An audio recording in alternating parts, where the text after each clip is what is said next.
Muito bom. Então vamos lá, a gente vai hoje refletir naquilo que a gente pregou na quinta passada e no domingo passado, e estamos falando aqui sobre, na primeira mensagem dessa série, uma família para pertencer. Entenda só uma coisa: a família da fé, a igreja é chamada de família da fé. A Bíblia chama o povo que se reúne em torno da palavra de Deus e em torno de Deus e de Jesus Cristo como família da fé. E o exemplo que a gente tem é uma família biológica. A família biológica nem sempre é funcional. Às vezes uma família biológica ela é disfuncional, tem muita briga, tem separação, tem divórcio. Essa é a família biológica. Mas uma família no plano de Deus é bênção. Uma família cujos pais vão até o fim, lutam para sustentar, educar, formar os seus filhos. Essa é a família que se torna exemplo. A família da fé é assim, ela não é perfeita. A família da fé, igreja, ela não é perfeita. Igreja não é aquele lugar que você não encontra defeito. Não existe esse lugar. Tudo aqui na terra tem imperfeições. Nós somos imperfeitos. Apenas Deus é perfeito. Apenas Jesus, como ser humano, veio aqui à terra, ele esboçou perfeição em todas as áreas. Nós não. Então, não espere encontrar na igreja algo perfeito. Não vai encontrar. Você vai encontrar imperfeições.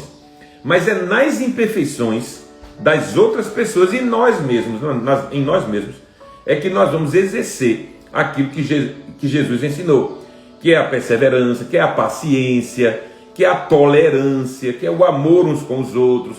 Então, se eu amar uma coisa que é perfeita, é muito fácil, né? Então, quando a gente é desafiado a amar os imperfeitos, é que o amor realmente acontece. Então, isso é dentro de casa. É o marido que ama uma mulher imperfeita, é a esposa que ama um marido imperfeito, são pais que amam filhos imperfeitos, são filhos que amam pais imperfeitos, e é assim. Então, o amor da gente é provado no que somos instados a amar os imperfeitos. Porque para amar perfeitos é muito fácil. Amar todo mundo, a pessoas que faz tudo certinho, é muito fácil. Amar os imperfeitos é o desafio a que nós somos chamados a fazer, a exercer na nossa vida. Então, Efésios 2:18, e aí a gente começa aqui a entender como é que a gente consegue amar as imperfeições. Porque Efésios 2:18 diz assim: por meio de Jesus, tanto nós como vocês, nós temos acesso ao Pai por um só Espírito. Então vejam só, essa é a palavra de Deus e por ela nós damos graças a Deus. Veja só, o que é que nos faz entender e aceitar que o amor por pessoas imperfeitas é viável, é possível? É quando Jesus entra na nossa vida. Porque o amor meramente humano não é suficiente. O amor de um homem por uma mulher, ele se dá ali por 5 anos, 10 anos na vida do casamento. Depois, quando as crises batem, se ele não for buscar alguma coisa sólida em que ancorar esse amor, e aí a gente chama isso de graça, então ele não consegue andar mais muito tempo. Por isso que muitos divórcios acontecem. Por isso que muitas famílias se separam. Porque não indo buscar graça para o amor, então não consegue dar sequência. Deixa eu explicar o que é isso. O amor com graça é assim: a pessoa não merece, mas a gente ama. Então Jesus amou a todos nós com graça. Por quê? Porque nós não merecemos, mas ele deu sua vida por nós. Nós não temos merecimento algum. Não fizemos nada para alcançar e para merecer o favor de Deus, mas ele deu. Então, no casamento é assim: a gente ama o marido e a esposa com graça, às vezes ele não merece. Os filhos, os pais, com graça, porque às vezes eles não merecem, mesmo assim a gente ama. Entende? E como é que isso acontece em nós? Quando Deus entra na nossa vida pela intermediação de Jesus. A Bíblia está dizendo aqui que a gente tem acesso a Deus por Jesus Cristo. Então isso pode ser e parecer exclusivista, e é exclusivista. A gente está afirmando aqui que não há outro caminho de se chegar até Deus. O único caminho de se chegar até Deus chama-se Jesus Cristo. O sacrifício dele na cruz foi suficiente para nos levar ao entendimento e ao conhecimento de Deus. Entende isso? Então veja, eu trouxe outros versículos bíblicos que corroboram com essa passagem. Veja só, Atos 4:12 diz assim: não há salvação, não existe salvação em nenhum outro, pois debaixo do céu não há nenhum outro nome dado aos homens pelo qual devamos ser salvos. Ou seja, o texto está dizendo aqui claramente, e a gente entende que esse texto é inspirado pelo Espírito Santo, que a única maneira de você conhecer a Deus é aceitando Cristo na sua vida. A única maneira. Então, se Cristo está na sua vida como o intermediador entre você e Deus, se você aceitou isso, e para aceitar isso você começa a abdicar de coisas que não combinam no andar junto com Jesus, então sim, você alcançou o conhecimento de Deus. Ok? Isso não quer dizer que a gente deixe de ser pecador, isso não quer dizer que a gente deixe de ser errante, isso não quer dizer que a gente se tornou perfeito. Não, perfeito é Deus.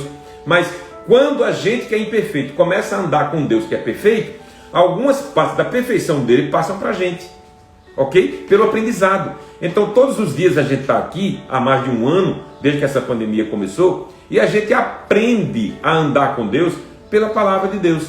Então o que é isso? É o imperfeito que se aproxima do que é perfeito, e um pouco da perfeição de Deus passa para nós seres humanos que somos imperfeitos. E aí a gente começa a andar melhor e a viver melhor e tornar este mundo melhor. Então não há salvação, não existe salvação, pois debaixo do céu não há nenhum outro nome dado aos homens pelo qual devamos ser salvos. Ok? Aí tem outro texto, esse foi de Pedro, lá em Atos dos Apóstolos. Tem outro texto de outro apóstolo chamado Paulo, que disse assim: só há um Deus. Então não existe deuses, só existe um Deus. Na Trindade Santa, Pai, Filho e Espírito Santo, só existe um Deus.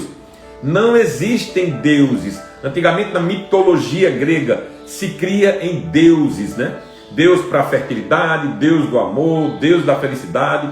Não existem, são deuses falsos, criados pela imaginação humana. Só existe um Deus, a Bíblia está dizendo, um Deus. E também só existe um mediador. Só existe um mediador entre Deus e os homens. Quem é esse? O homem Cristo Jesus. Está lá em 1 Timóteo 2, 5 e 6. Veja, só existe um Deus, um só mediador entre Deus e os homens, o homem Cristo Jesus, o qual se entregou a si mesmo como resgate por todos. Percebe?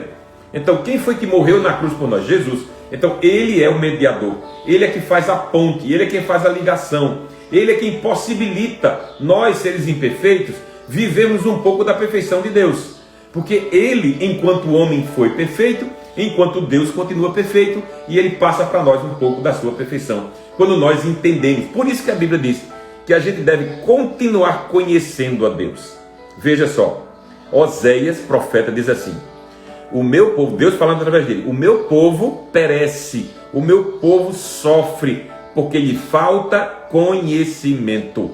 Então Deus quer que nós conheçamos a Ele. Pedro também diz assim: cresçamos na graça e no conhecimento de Deus. Então a gente precisa conhecer Deus. Qual é a forma que eu trago um pouco da perfeição de Deus para mim, que sou um ser imperfeito? Conhecendo Deus. Então, e como é que eu conheço Deus? Na sua palavra a cada dia, junto com a igreja a cada dia. Como é que a gente conhece na família biológica? Como é que o pai quer que a gente viva? Como é que a mãe quer que a gente viva? Estando junto o tempo todo. Mesa todos os dias. Comunhão todos os dias. A gente aprende a viver como a família determina, né? Apesar de que, quando a gente se torna adulto e quando a gente conhece a Deus, a gente percebe que algumas coisas daquelas têm que ser abandonadas. Mas essa é a forma de a gente aprender mais rápida. Convivência. Então como é que você vai aprender a viver o amor de Deus? Convivendo com Deus, na sua palavra, na igreja. É por isso que a igreja, a família da fé, é tão importante para a nossa vida. Não existe cristão sem igreja, não existe. Rejeite isso em nome de Jesus, porque isso é mentira de Satanás. Mentira de Satanás, para afastar as pessoas de Deus. Escuta só, Jesus disse que a igreja é a noiva dele. Então você não pode pretender amar o noivo e rejeitar a noiva. Se alguém me aceita, precisa aceitar Jeane. Se alguém aceita meu pai, tem que aceitar minha mãe. É assim. Então quando alguém diz assim: eu não aceito, eu quero ser cristão, mas não quero a igreja, não entendeu nada. Porque rejeitar a igreja é rejeitar Jesus. Então, se você quer viver uma vida com Deus, e a intermediação é Ele, é preciso dizer sim à igreja. Então veja só, eu tenho 2 minutos ainda. Seu pai e sua mãe completou 63 anos. Olha aqui, ó quem está aqui, ó. Diga de novo, papai. Completou? 63 anos. 65. Orão. Não, de casado. 63 anos de casado, tá vendo aí? Pronto. Então assim, quer queira, quer não, com todos os erros cometidos ao longo da vida, ele deu e dá, os dois dão um fortíssimo exemplo para nós, que é manter-se casados até o fim. Ok? Então não foi cogitado o divórcio, não foi cogitada a separação. Isso é exemplo para os filhos. Então ainda hoje nós vivemos sob essa boa sombra da família que continua, porque Deus não se divorcia. Quando a gente entra na família de Deus, essa família nunca se desintegra. Então, queridos irmãos e irmãs, viver buscando a Deus é viver na família da fé. Então, este final de mês agora, de maio, nós teremos mais uma oportunidade oferecida àqueles que estão frequentando a igreja. Nós temos mais de 40 pessoas, quase 50 pessoas hoje frequentando a igreja que não são membros da ressurreição. Você tem a oportunidade de se juntar a nós na família da fé chamada ressurreição. Essa família vibrante, alegre, essa família que empodera, essa família que nos ajuda a crescer. Sinceramente, eu não sei viver sem a igreja, porque viver sem a igreja para mim é viver sem Deus, não é? A igreja é o canal de Deus, a igreja é o instrumento de Deus.